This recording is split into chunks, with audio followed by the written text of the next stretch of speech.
Welcome to the Mom CEO podcast. I'm your host, Esther Roach. Join me as we explore the dynamic intersection of motherhood and entrepreneurship.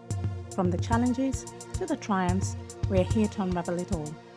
Get ready for insightful conversations, practical wisdom, and a whole lot of inspiration.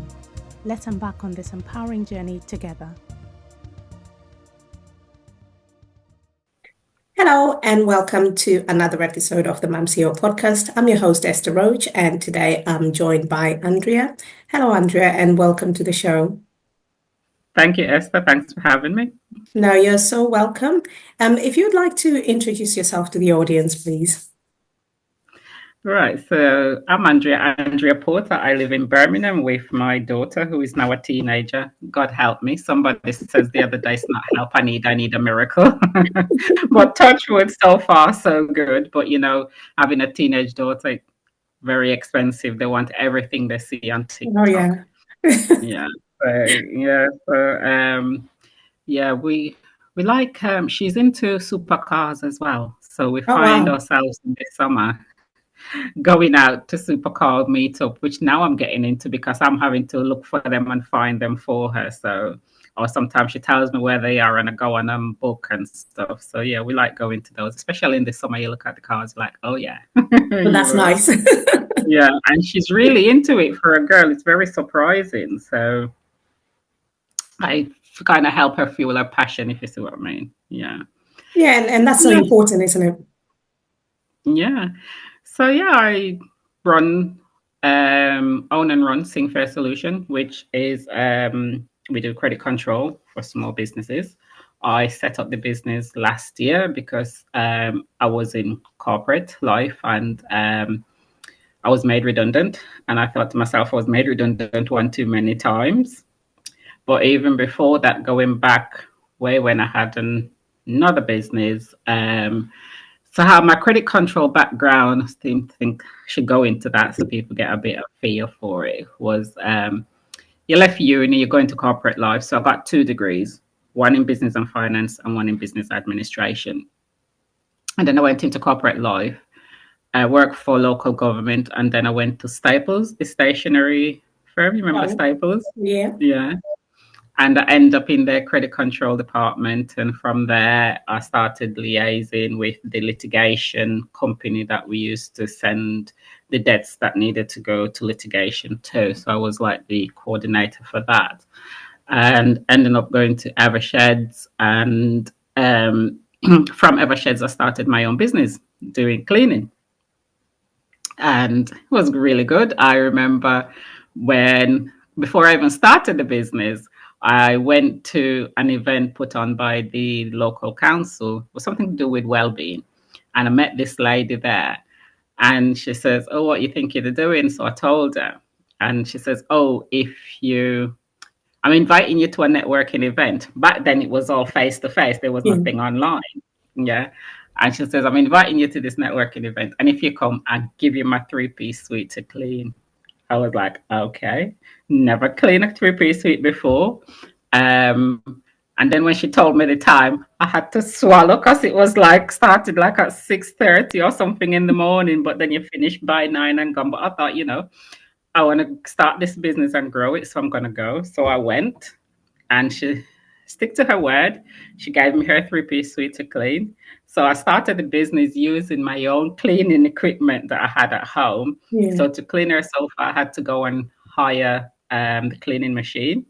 And at the same time, I got another contract on top of that was to do a carpet clean. So I had 2 cleans in one day. So the hiring of the machine kind of paid for itself. Yeah. And that's how I started the cleaning business. And then I kept going back to the networking event, became a member, and I kept getting business from there, doing commercial and domestic. And then the recession hit. And everybody who wasn't going out of business were taking back the cleaning service in-house. So I sold the business and went back into corporate life.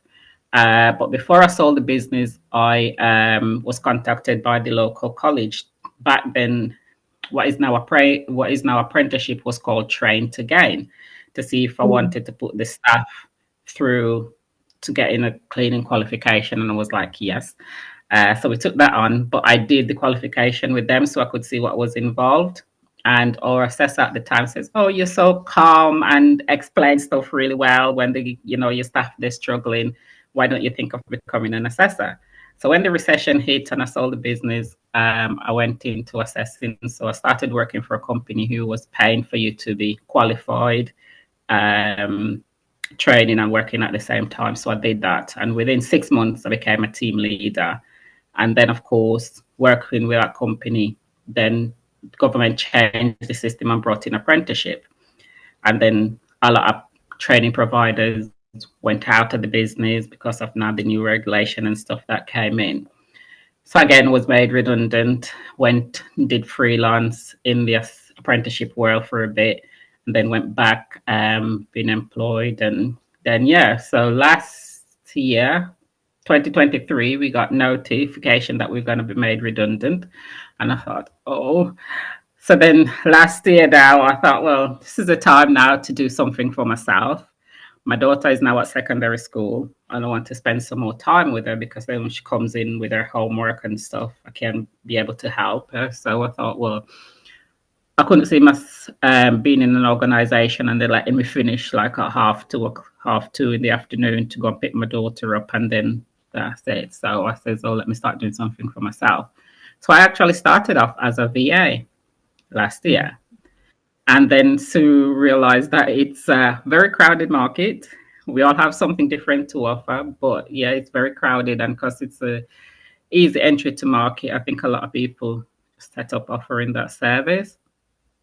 So I went to an exhibition stroke conference in Manchester called Accountex, and I bumped into this lady and we were talking, and she says, "Oh," she asked me what I did, and I says, "Oh, I did, I offer VA services to busy business owner and stuff like that, doing the admin side of stuff for them." And she was like, "You want to get into credit control?" And I was like, funnily enough, I do have credit control experience. So she was like, "Yeah." So I came away and I started looking into it, started building back up my knowledge within the credit control, bad debts arena, and became a member of the Credit Institute of, Charter Institute of Credit Management. And last month, yeah, we're still in February. Last month, I won New Business of the Year from the Trusted Business Association. So hooray Well me. done. So yeah, thank you. So now, yeah, I offer credit control to small to medium-sized businesses, but it's end-to-end service, if you see what I mean. So you got like a lot of tradespeople or people who are already in business, but they busy running the business and haven't got time to do sort of like that back end stuff from a financial point of view. So I get a lot of tradespeople who, before they came to me, were sending out the invoices 3 weeks late after they've done a job. Right. 2 to 3 weeks. So how is that cash flowing in the business? Do you know what I mean? So I take on doing the invoices, sometimes set them up on a cloud-based accounting system, and once they do the quotation, they'll message me to say, oh, they've done the job. So I get the invoice sent out for them. And then if they come to me and they got any bad debts, we have a chat, see which way they want to go, and take that on and chase those bad debts for them so that they can have that cash flowing in the business. Because I think there's a lot of people out there isn't aware of what a credit controller can do, especially a smaller business. They might think, oh, it's going to be expensive, but it isn't. Just have a chat to see where you can go. Do you know what I mean? Because it's sort of like, I think, especially in today's society, everybody wants everything quick and fast. Yeah. So people are still sending manual invoices, which then you're creating a lot of work for yourself, because when that invoice is paid, you're having to go back in and check, reconcile it with your bank, and then also mark that off that it's been paid. But there's systems out there that now you can do the quotation on the system, which will then create an invoice once that job is completed. And you can also send reminders, which if you're doing things manually, then you have to think, okay, let me check if this invoice is paid, whatever term you got on that invoice, check if it's been paid. Then if it's not, then you're going to have to go and send a reminder, which you have to do manually.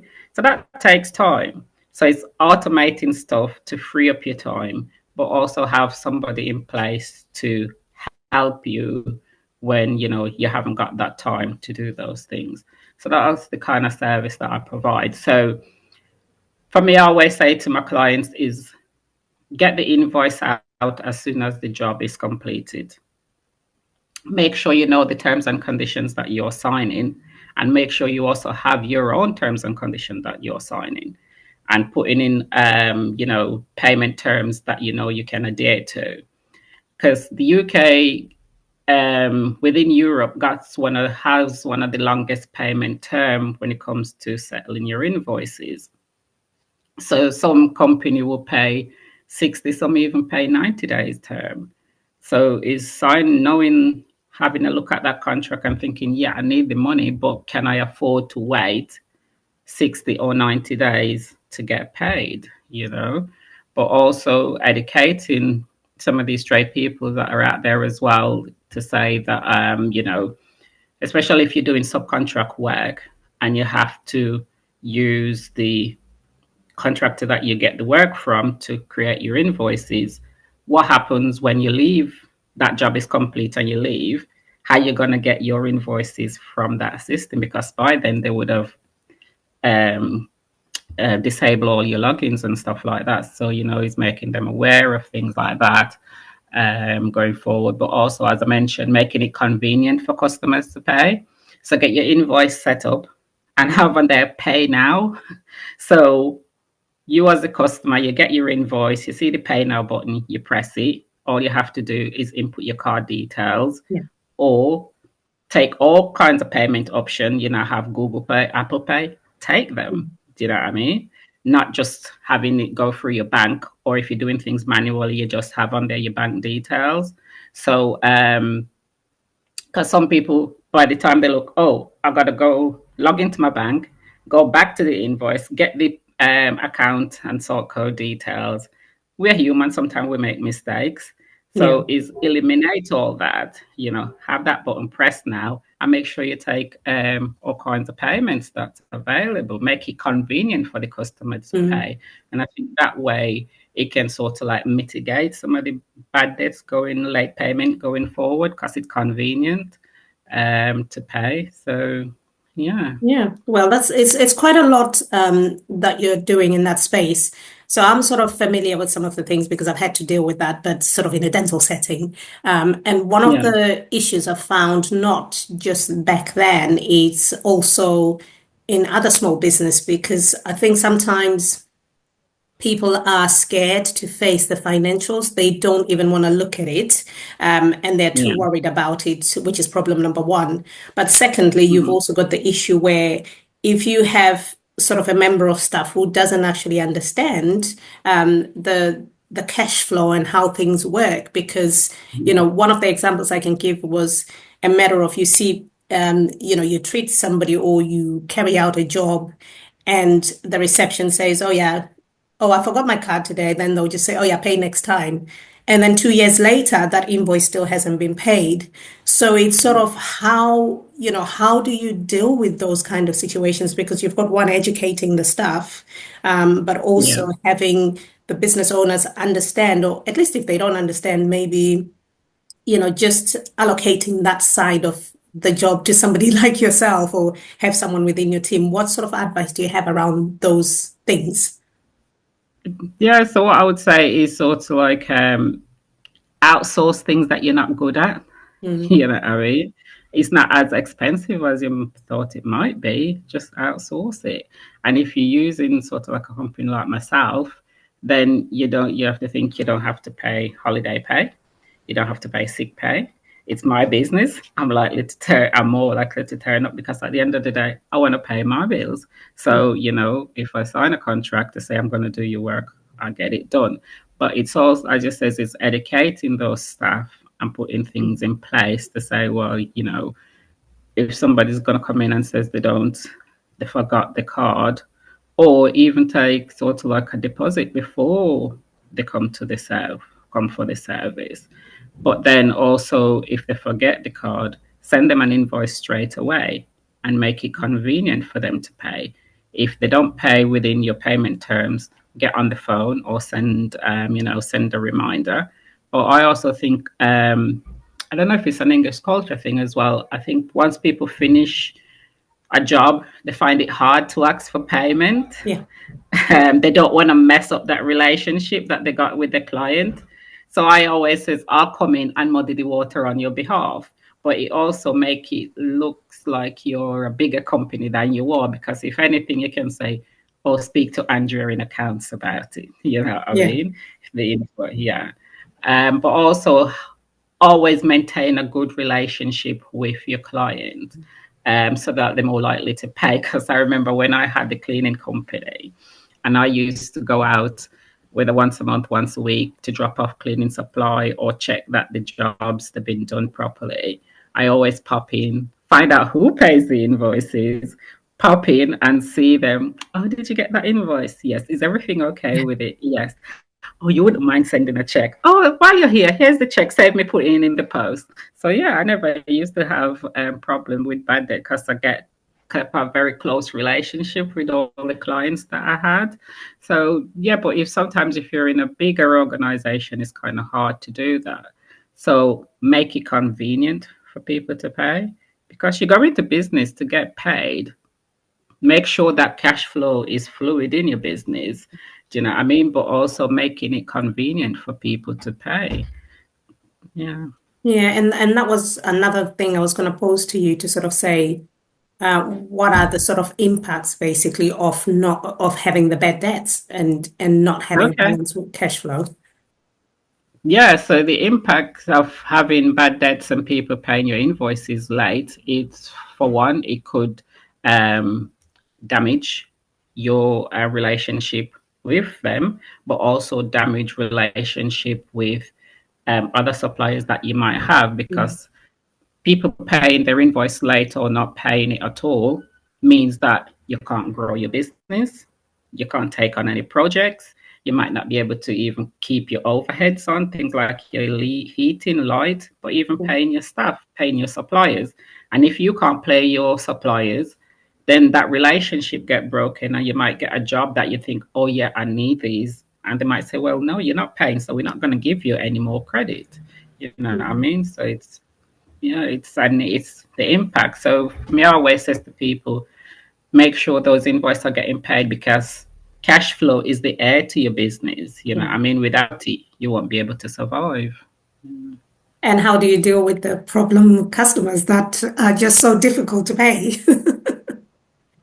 Right. So there's means and ways. And somebody says to me the other day, you have to be a Rockweiler to do credit control. And you're like, I don't think so. You don't see, I'm not like on, them people you see on the telly, can't pay, take it away or Oh whatever. yeah. There's means and ways of doing things. It's sort of like that you send reminders and you make phone calls. And sometimes people want to pay, but it's having that conversation as well. Because if you've got a client who you send reminders and you make the phone call, and eventually and them starting to engage, and they let you know that they can't pay you for whatever reason because they're waiting for payment, or they just haven't got that cash. Mm. But you can put things like payment plan, so you're getting some of that money in regardless of how small it is. But also is be able to listen and be empathetic with that customer, because if they're saying they can't pay, they got money, they're expecting money to come in. I mean, so it's listening, putting a payment plan in place, but also listen to that customer and then says, okay, we'll put it on hold for a couple of months and then come back to it. But then if not, then you can, start paying something towards it. Yeah. Yeah, and it's two things you've mentioned there. Obviously, one is the communication and being able to Yeah. listen to the customer. Because sometimes as well, I think with businesses, you're kind of set in your ways and you haven't got Yeah. any leeways, or you're not really providing another solution. So, in other words, what you're saying is it's better to have something else, an option B, if option A doesn't quite work, and have that flexibility, I suppose. So it's a two-way kind of situation, isn't it? It's a two-way thing. Yeah, yeah, but also if somebody don't want to pay and that they can pay, there's other place you can go to litigation. And I work with sort of like another big company who do with the litigation in the background. So as I said, it's an end-to-end service. So it's from starting to making sure that your invoices are going out on time and making sure that they're set up properly. Because the other thing I forgot to mention is, like, especially the tradespeople, they're good at what they do. Yeah. But when it comes to running the business and the financial side of stuff, they're not aware of what's going on. So even simple things as setting out your invoice, how you set out your invoice and who it goes to, because I had a client the other day and he was sending his invoices just to an email address. You don't work for a business or a person, they at an address. So, you need to put that details on there. And if, for example, if that was to go to litigation, a good solicitor will get that thrown out. And if you think about it, you've done the job and you might be just flushing down 50 or 60K down the drain, regardless of how much it is.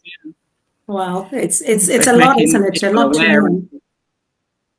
Yeah, exactly. But as I says, it's like we're not all going to be good at everything. So outsource the bits that you're not able to do, and it's not as expensive as you think it might be.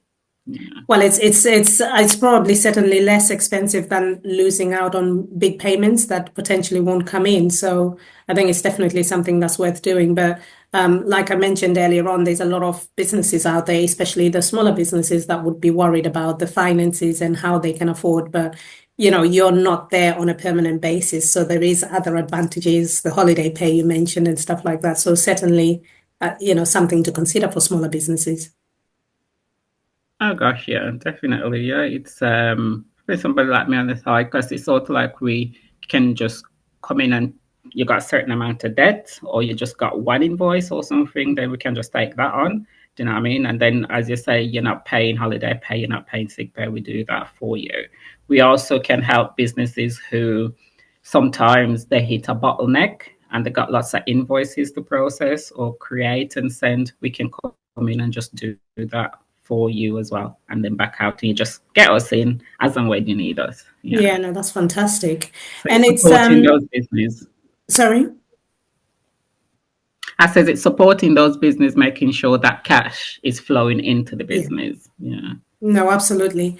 And what are the sort of, in your experience and, the businesses that you support and help, and certainly your time with Staples, what kind of red flags would you say one should look out for? Because you don't know when you're dealing with an individual, you just never know whether you're going to be paid or not paid. But are there certain characteristics or things that you can look out for? Yeah, you can. A lot of businesses now is starting to get the customer vetted. So do credit checks on them, because if you, as an individual, want to take any form of credit, you get credit checks done, isn't it? So it's the same for business and vetted. And also, if you notice somebody who normally pays and then just stop paying, you can either limit the amount of credit that you give them going forward by saying, well, if you don't clear these invoices that you got outstanding, we won't be able to go forward. You know what I mean? Some company, if they're giving you a certain amount of credit, they only let you use whether 70% of that credit, not all 100% of it. So things like that. Yeah. Yeah, and it's interesting there, because I think we focus more on the kind of stuff that you do, but I don't know if you have any experience with almost the other side, where, smaller businesses are supplying goods to bigger companies, but then they're struggling to get their payments. That's been a massive, massive issue over, well, it's not recent years. It's just been an ongoing problem where I think the bigger companies feel they can do that because, people are desperate to get their products out to them. Is it something you're familiar with, and what can people do? Yeah, funny you should mention that, because so that's what I says is, we small business and you're starting out and you want to work with the big fish, but you got to remember as well, they got the resources behind them. You know, I mean, if anything goes wrong, they got lawyers to throw at you. So when you're going to work with those kind of big companies, read the contract, read the terms and conditions. Make sure that if they say it's 90 days, you can wait 90 days for that payment. Make sure you're reading the terms and conditions. And if you don't understand it and you're working with these big companies, 9 times out of 10, it's you hoping to get a large amount of work with them. Get a solicitor to have a look at that contract for you and break it down into terms that you be able to understand. But also get yourself onto a good accounting software package as well, because then it mistake like your code for work, but then we all human, we input something and it might be a penny out or 2 pennies out. I had a client who was providing goods to one of the large supermarkets, and they want a 60-day payment term. She sent her invoice in. It was 1 penny out, 1 penny out. And the large supermarket waited until the 60th day to come back to my client to say it's a penny out. Yeah. Then she corrects it, send it back. Then she has to wait another 60 days. God. So that's 120 days. You Wow. know what I mean? You're a small business, that can cripple you. So as always says, read the contracts, make sure you know what you're signing, but also get yourself on a good accounting software, which we can also set you up on. Because when things are automated, it's highly likely to make mistakes. And as we are all human, but also get it checked and double check before you send it out. Yeah. No, that's really good advice and good to hear from, your point of view as well. So, if people want to work with you, where can they find you? So we've got our website, www.singsfairsolution.co.uk. I'm on LinkedIn. You can always DM me. On our website, there's a contact form that you can fill out and we'll get back get back in touch with you, or I'm on LinkedIn, as I said, you can just drop me a message and we'll get in touch. I got a free 30 minutes call, which we can set up and we can go through what services you need and then work out something that's going to be beneficial for both parties. Yeah, no, that's brilliant. I do think, with finances and just managing that, it is one that a lot of businesses I speak to, that's one area that not many people are very comfortable in. They understand the significance of it running smoothly, but it's almost sometimes not knowing where to begin or how to start or what to even do about it. So, that's always the minefield that we kind of have to walk in and deal with. But there's people like you that alleviate and take all that pressure and stress away from the day-to-day runnings of it and checking it and understanding it. But, have you got any words of advice for, any businesses or anybody who's kind of in the situation where they are trying to deal and manage any bad debts? One thing I would say is the advice I would give, especially in today's society, everybody wants everything quick and fast, is make it convenient for people to pay those invoices. Stop doing things manually where people have to go off. You send an invoice, they have to go and log into the bank, set up the payment. Have the button on there, press pay now, but also take all the payment type that there is out there. You know what I mean? Some of them not as expensive. Do your research, or if you can't do your research, that's something else we also do. We can, advise you on which payment facility you can take. And I know a lot of people says, oh, they probably don't take credit card payment and stuff like that. Take it; it's money. You've got payment providers who take the payment for you and they take the credit card, so you don't know what people are using to pay. The money just comes into your account. So you can also set up yourself with one of those companies as well that takes those kind of payment on your behalf. No, that's fantastic. It's been an absolute pleasure having you, Andrea. And thank you so much for sharing all those nuggets and just highlighting some of the things that, I think a lot of the listeners will be able to implement those things without too much stress or too much headache, basically, because it does seem very scary. But the way you've just explained everything makes it seem like you can actually manage it and it can be dealt with in an order. So thank you so much for sharing all that. No worries. And if they can't manage it, that's why we're here. Absolutely. And what I'll do when the episode goes live, I am gonna put some links on how the audience can connect with you, if to check out your services and obviously take it from there with you. But it's been an absolute pleasure, and thank you so much. Thanks for having me. You're very welcome.